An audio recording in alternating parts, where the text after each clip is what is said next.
Indian ഭരണഘടനയുടെ മതേതര സ്വഭാവം തന്നെ പൊളിച്ചെഴുതുന്ന പൗരത്വ ബിൽ ലോക്സഭ പാസാക്കി.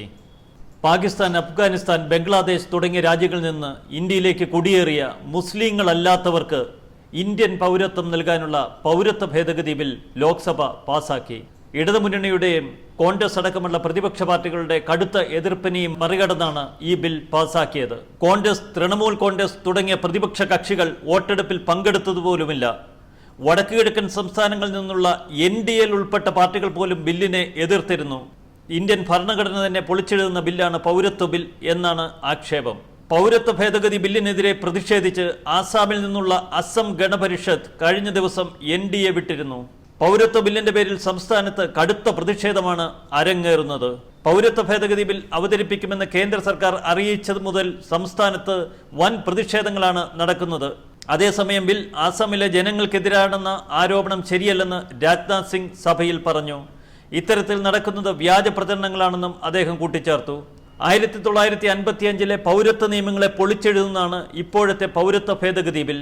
ഇതനുസരിച്ച് 6 വർഷമായി ഇന്ത്യയിൽ താമസിക്കുന്ന പാകിസ്ഥാൻ, അഫ്ഗാനിസ്ഥാൻ, ബംഗ്ലാദേശ് തുടങ്ങിയ മുസ്ലിം ഇതര കുടിയേറ്റക്കാർക്ക് ഇന്ത്യൻ പൗരത്വം നൽകാൻ വ്യവസ്ഥകളുണ്ട്.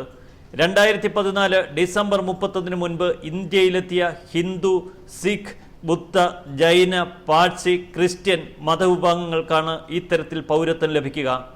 മുസ്ലിം വിഭാഗത്തിന് പൗരത്വം ഇതുവഴി ലഭിക്കത്തില്ല. ലോക്സഭയിൽ ഇന്ന് പാസാക്കിയ ഈ ബിൽ ഇന്ത്യയുടെ കീഴ്വഴക്കങ്ങളെയെല്ലാം തകിടം മറിക്കും. ആദ്യമായാണ് മതത്തിന്റെ അടിസ്ഥാനത്തിൽ രാജ്യത്ത് പൗരത്വം നൽകുന്നതുമായി ബന്ധപ്പെട്ട നിയമ ഭേദഗതിക്ക് രാജ്യം തയ്യാറെടുത്തത്. മതേതരവും ബഹുമുഖ സംസ്കാരവുമുള്ള ഒരു രാജ്യമെന്ന നിലയിൽ ഇന്ത്യയുടെ പൂർവ്വകാല ചരിത്രത്തിനുമേലുള്ള ശക്തമായ വെല്ലുവിളിയാണ് ഈ ബിൽ. പൗരത്വവും കുടിയേറ്റവുമായി ബന്ധപ്പെട്ട നിയമനിർമ്മാണം ഇന്ത്യയിൽ എക്കാലവും പ്രയാസമേറിയതായിരുന്നു. ഭരണഘടനാ നിർമ്മാണ സമയത്ത് മറ്റൊരു അനുച്ഛേദത്തെക്കാൾ കൂടുതൽ തലവേദന നിർമ്മാണ സമിതിക്ക് സൃഷ്ടിച്ചത് പൗരത്വവുമായി ബന്ധപ്പെട്ട അനുച്ഛേദമാണെന്നാണ് ബഹുമാനപ്പെട്ട BR അംബേദ്കർ അന്ന് പറഞ്ഞത്. ഏതൊരു വിദേശിയാണോ നിയമാനുസൃതമായ പാസ്പോർട്ടോ അല്ലെങ്കിൽ നിയമാനുസൃതമായ യാത്രാരേഖകളോ നിയമാനുസൃതമായ മറ്റു രേഖകളോ ഇല്ലാതെ ഇന്ത്യയിൽ പ്രവേശിക്കുന്നത് അവരാണ് നിയമവിരുദ്ധ കുടിയേറ്റക്കാർ എന്ന് പറയുന്നത്. നിയമാനുസൃതമായി വിസ കാലാവധി അവസാനിച്ചിട്ടും ഇന്ത്യയിൽ കഴിയുന്നവരെയും ഇപ്രകാരം നിയമവിരുദ്ധ കുടിയേറ്റക്കാർ എന്ന് പറയുന്നു. പൗരത്വ നിർണയ നിയമവുമായി ബന്ധപ്പെട്ട ഭേദഗതി ബിൽ 2016 ജൂലൈയിലാണ് കേന്ദ്ര സർക്കാർ ലോക്സഭ മുമ്പാകെ ശുപാർശ ചെയ്യുന്നത്. ശേഷം ബില്ലിന്മേൽ ആവശ്യമായ പഠനം നടത്തി റിപ്പോർട്ട് തയ്യാറാക്കുന്നതിന് വേണ്ടി ഡോക്ടർ സത്യപാൽ സിംഗിന്റെ അധ്യക്ഷതയിലുള്ള പാർലമെന്റ് ജോയിന്റ് കമ്മിറ്റിക്ക് മുമ്പാകെ ബില്ല് വിട്ടു.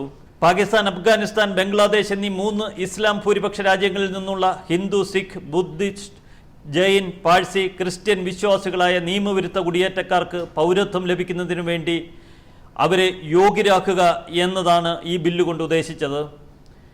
1955 സിറ്റിസൺഷിപ്പ് ആക്ട് പ്രകാരം ഒരു വ്യക്തിക്ക് ഇന്ത്യൻ പൗരത്വം ലഭിക്കണമെങ്കിൽ അപേക്ഷിക്കുന്ന വ്യക്തി അപേക്ഷ നൽകുന്നതിന് മുമ്പുള്ള അവസാന 12 മാസം നിർബന്ധമായും ഇന്ത്യയിൽ താമസിച്ചിരിക്കണം. ഒപ്പം കഴിഞ്ഞ 14 വർഷത്തിൽ 11 വർഷം ഇന്ത്യയിൽ സ്ഥിരതാമസക്കാരനാവുകയും വേണം.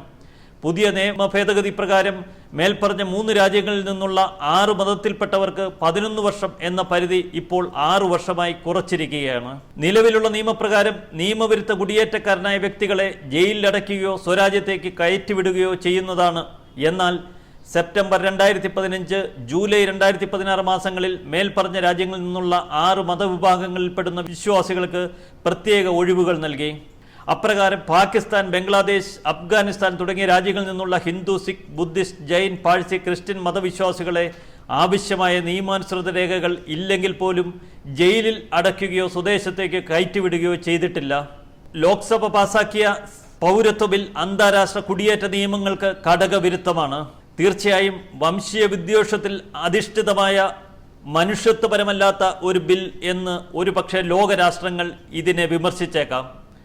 മുസ്ലിങ്ങളല്ലാത്ത നിയമവിരുദ്ധ കുടിയേറ്റക്കാർക്ക് മാത്രം പ്രത്യേകം പരിഗണന നൽകി പൗരത്വം നൽകുന്നത് വഴി മുസ്ലിങ്ങളായ അനധികൃത കുടിയേറ്റക്കാരെ മാത്രം പീഡിപ്പിക്കാൻ ലക്ഷ്യം വെച്ചുള്ളതാണ് പുതിയ നിയമനിർമ്മാണമെന്ന് വിമർശകർക്ക് പറയാൻ വഴിവെക്കുന്നതാണ് ഈ ബിൽ.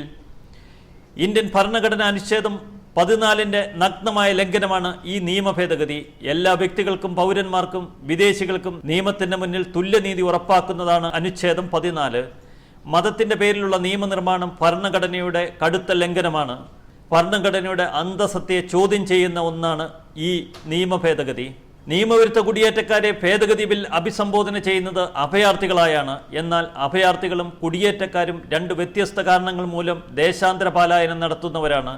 അഭയാർത്ഥികളിൽ പലായനം നടത്തുന്നത് സ്വമേധയാകുകയില്ല. യുദ്ധം, പ്രകൃതിക്ഷോഭം, കലാപങ്ങൾ തുടങ്ങിയ കാരണങ്ങളാലാവാം ഇവ. എന്നാൽ കുടിയേറ്റക്കാർ മെച്ചപ്പെട്ട സാമൂഹിക സാമ്പത്തിക അന്തരീക്ഷങ്ങളുള്ള രാജ്യങ്ങൾ തേടി പലായനം ചെയ്യുന്നവരാണ്.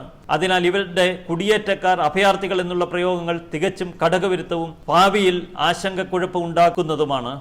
ആസാം അക്കോർഡിന് തികച്ചും വിരുദ്ധമാണ് പുതിയ കേന്ദ്ര നിയമ നിർമ്മാണം.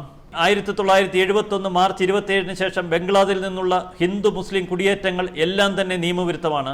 ആസാമിൽ ശക്തമായ എതിർപ്പാണ് പുതിയ നിയമ ഭേദഗതി ബില്ലുമായി ബന്ധപ്പെട്ട് ഉയർന്നു വന്നത്. ഈ ബില്ലിനെതിരെ ആസാമിൽ പരസ്യ പ്രക്ഷോഭവുമായി രംഗത്തുള്ളവർ പറയുന്ന ഒരു മുഖ്യ കാര്യം വംശീയ വിദ്വേഷത്തിൽ അധിഷ്ഠിതമായ നിയമനിർമ്മാണങ്ങളെ എതിർക്കേണ്ടത് ഒരു ജനാധിപത്യ സമൂഹത്തിന്റെ കടമയാണ് എന്ന കാരണത്താലാണ്.